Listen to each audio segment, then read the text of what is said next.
Kids these days. Am I doing enough? Am I doing too much? All that and parenting questions answered. This is KTAR's Eyes on Parenting. I'm Corbin Carson. Today I'm joined by Tara Dale, science teacher extraordinaire. Let's start with the basics. Tell me about why is science important to kids?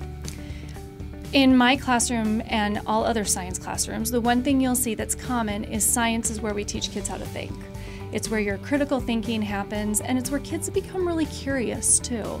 So they can take something that they love and they can expand on it, and it's not just about memorizing facts, but really truly thinking about things. Perfect. And then there's no time for a parent to really interact with their kid than with a science project. So let's talk about some of the basics about putting together a science project with your kid.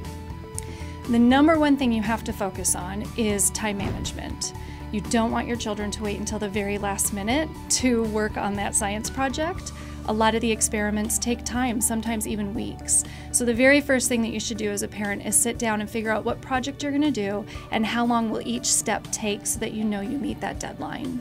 Perfect. So time management important. What's next?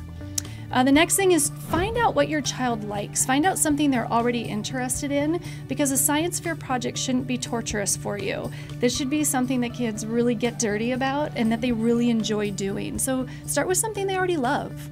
And then lastly, I know we see a lot of times that 5-year-old that has just created instant matter transmission, and we always wonder, how much did the parent do that? How do parents kind of find that balance between guiding the child but not doing everything? That's a great question, and it's really obvious when we see whether it was a parent or whether it was a student. And the best way to guide it from a parent perspective is let the kid do the work and let them come to you with the questions. When they get stuck, when there's a piece of the direction that they don't know, just be open and available for them.